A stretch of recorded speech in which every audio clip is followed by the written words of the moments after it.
This is Chapter 10 of Paul Bahn's Archaeology, a very short introduction. Historians are left forever chasing shadows, painfully aware of their inability to reconstruct a dead world in its completeness. Simon Schama. Although archaeology is a thing of the past, it is still a very young discipline, many of whose basic techniques and theories are recent developments, and as it grows and matures, it will certainly continue to flourish and change. In part, this will be due to new and major discoveries, not only the spectacular ones which appeal to the tabloids, but also the more modest contributions to our view of the past, such as an earlier date for an event or a cultural phenomenon. The joy of archaeology and its excitement comes from these new advances, as well as from the treasures and information already accumulated, coupled with the knowledge that our picture of the past is constantly changing and will never be finished. For example, the best book synthesizing information on Australian prehistory, Josephine Flood's Archaeology of the Dreamtime, had 3 editions in only 12 years, and the last one bears little resemblance to the first. So great and fast are the changes in our knowledge of that country's prehistory. Other topics, such as origins of humans or simply of modern humans, are changing so fast that books are out of date before they are published. It is likely that most of the big discoveries of the future will come from chance finds like the Iceman or the Chauvet Cave, because there will almost certainly be a steady decline in research excavations, as opposed to rescue or salvage excavations, which will go on increasing with the growing pace of road construction and urban development. This is partly because new techniques as yet unimagined will increase our ability to see beneath the ground without having to remove it. This is useful since it is the removing it by careful, painstaking excavation which is so very expensive in time and funds.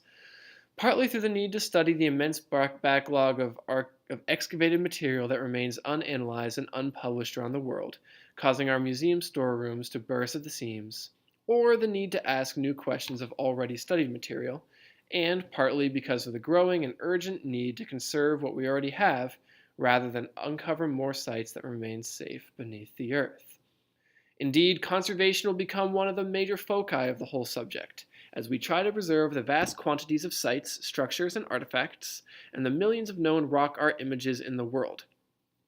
Many of the most famous sites are already under tremendous threat. The Sphinx from climatic extremes, as well as seepage of sewer water from nearby slums, Tutankhamun's tomb from cracking and the damage caused by floods in 1994, Mohenjo-Daro in Pakistan, from erosion and salt corrosion, the Acropolis in Athens from pollution and from climatic change, which has caused a black fungus to grow deep within the marble, and the Roman aqueduct in Segovia, Spain, from car pollution, harsh weather, and even swift droppings. In 2010 alone, in Italy, parts of the ceilings of Nero's Golden House, plaster from the ceiling of the Colosseum, and much of Pompeii's House of the Gladiators all collapsed, apparently due to heavy rain. Dedicated teams from the Getty Conservation Institute of California or the World Monuments Fund are making tremendous efforts to preserve and consolidate sites and monuments from all periods and all parts of the world. But even Getty's apparently limitless resources are but a drop in the ocean when one considers the vast amount of money required to save everything. Hard choices will therefore have to be made, not only in choosing which things to conserve, but in deciding whether to give the money to archaeology at all, rather than to what, in some people's eyes, may be far more deserving or urgent causes. And major efforts continue to record the most vulnerable items, such as rock art, inscriptions, and so forth. At the same time, new technology will come to play an increasingly important role. For example, in the recording of rock art, GPS now makes it easier to pinpoint the location of sites which hitherto were very hard to find in deserts or forested areas. Moreover, there are new non-invasive techniques for recording petroglyphs and engravings in 3 dimensions. The more expensive is laser scanning, which sometimes leads to new discoveries. For example, at Stonehenge, where in 2003, 50 years after carvings of a dagger and some axes were first spotted in some of the standing stones, a laser scan revealed previously undetected, highly eroded petroglyphs of axes, which cannot be seen by the naked eye. A cheaper alternative method, which is also convenient and uses more portable equipment, is 3-dimensional modeling from photographs using commercial software such as PhotoModeler. However, the most remarkable advances are being made through the digital manipulation and computer enhancement of painted images, which can detect and bring out images that are now so faint they are almost invisible to the naked eye. For example, in northern Australia, at a site called Kabadul Kula, 16 painted scenes were known, but the use of color intensifying techniques and digital photographs led to the discovery of 28 more.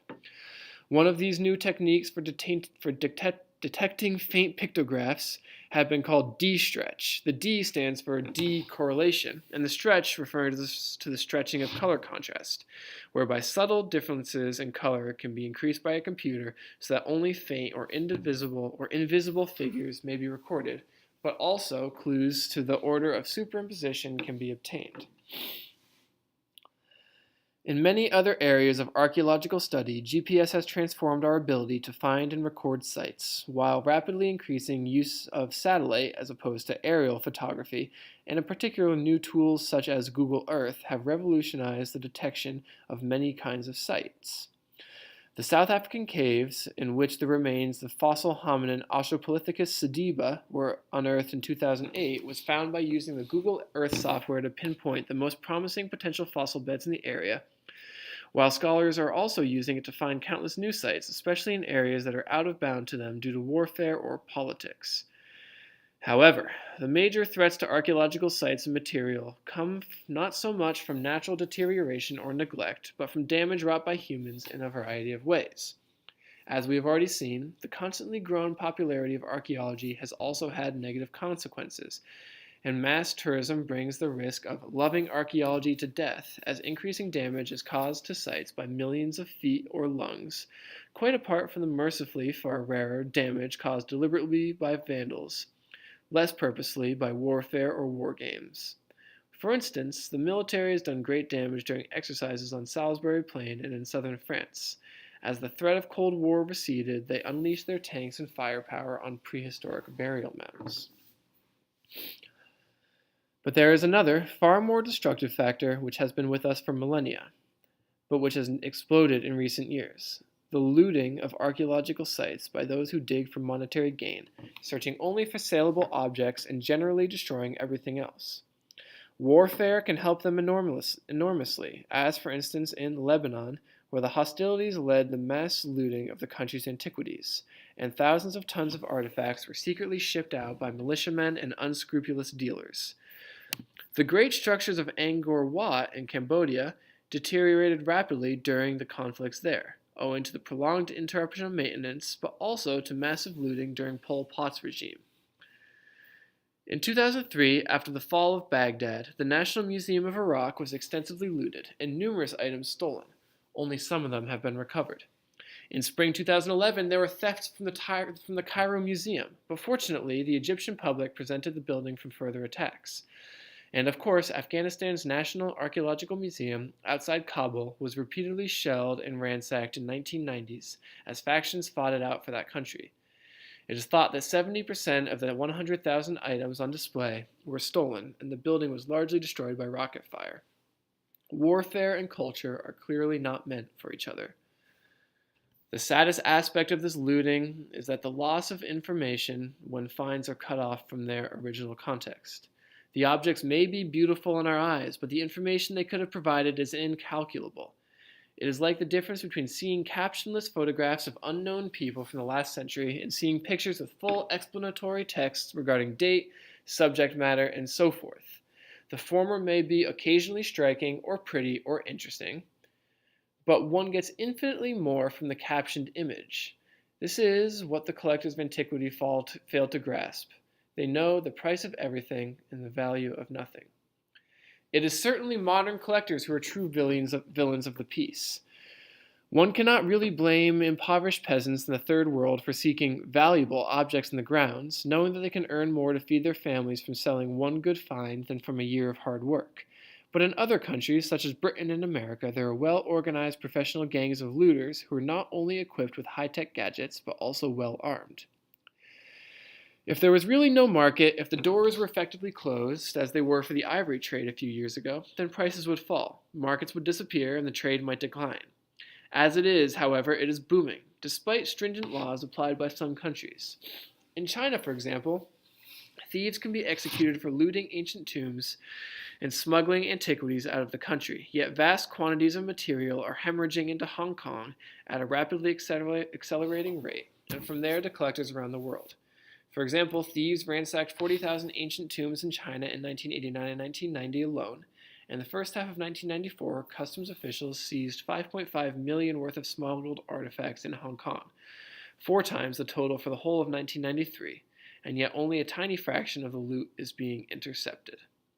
In 1997, Chinese customs seized more than 11,200 smuggled artifacts, and about 6,000 in the first half of 1998. Conversely, in 1993, 3,000 antiquities discovered by British customs in 1994 were returned to China. It has been said, quite correctly, that collectors are the real looters. Many collectors try to justify their activities by claiming that without them, all these beautiful objets d'art would not be preserved and that museums do not have the resources to look after their collections properly. There is some truth in both these views, but it is outweighed by the ugly little fact that it is the market and the astronomical prices paid for objects to decorate Swiss apartments or Manhattan mantelpieces which ultimately feed the looting monster and which cause tens of thousands of ancient tombs and other sites to be ransacked and annihilated every year. Even museums are being plundered now, with objects that are published and could never be put on open sale being stolen, apparently to order, presumably for some sad, selfish, crackpot megalomaniac to gloat over in private, as he or she strokes a white cat and dreams of dominating the world, or perhaps of getting a life. The brighter and more democratic side of archaeology's popularity is the blossoming of heritage centers and museums around the world, with interactive computer terminals, ultra-modern displays that are striking and didactic and fun, places where one can do some kind of experimental archaeology, and even hands-on discovery centers offering a chance to meet an archaeologist. Don't all rush at once. Holograms are already appearing in the wealthier museums, and virtual reality technology is being developed that enables people to visit sites that no longer exist, such as the medieval French Abbey of Cluny, or that cannot be open to mass tourism, such as the Ice Age decorated caves of Lascaux and Cosquer. Eventually, therefore, a great deal of archaeological tourism will be done at home from an armchair, and this will relieve the pressure on sites, although increasing tourism and ever-broadening horizons of tourists are always putting pressure on new areas. All of these things are in their infancy, and were unheard of just a decade or two ago. So, in view of extreme acceleration of this new technology, it is impossible to imagine what the future will hold for archaeology in this domain, or in those of new dating methods, or satellite reconnaissance, or in genetic clues to the origins and development of humans and the domestic plants and animals. There will certainly be even more reliance on the expertise of boffins. It is a fair bet that the trend of doing more with less will go on, while there will probably be a growing emphasis on historical archaeology in countries where the indigenous communities object to or need to be consulted about new fieldwork on prehistoric material. This has already happened in Australia and elsewhere. What we can say with some certainty is that the archaeology of the future will be more anonymous, continuing the trend away from big personalities and characters that we have already seen throughout the century. The navel-gazing will undoubtedly continue amid the growing awareness of the weaknesses of our basic assumptions and of the fact that other groups of people have also have claims on the remains of the past. The militant actions of some minorities will spread rapidly to other parts of the world, such as South America, and Africa. Already in 2007, the Fine Archaeological Museum in Chile's San Pedro de Atacama, whose most famous exhibit was Miss Chile, a 3,000-year-old indigenous mummy, removed all its human remains from display at the request of a local native community. They are now off limits in a special enclosure away from the display area, so Miss Chile may not have left the building, but she has retired from public gaze. Yet, archaeology, as long as it can go on delivering the goods and hence earning its public funding and support, will continue to flourish, because it remains the only subject that can study 99% of the human past.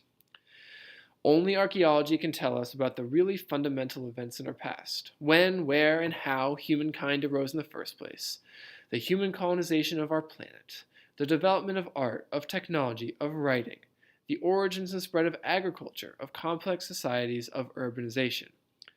These are just a few of the huge variety of topics being actively investigated by researchers all over the world, and much remains to be done in every domain to fit more pieces into the vast jigsaw puzzle of the human record. With its uniquely long-term view, archaeology is our only means of seeing the big picture. If we want to know where we're going, we need to trace our trajectory to see where we're from. That is why archaeology is so important.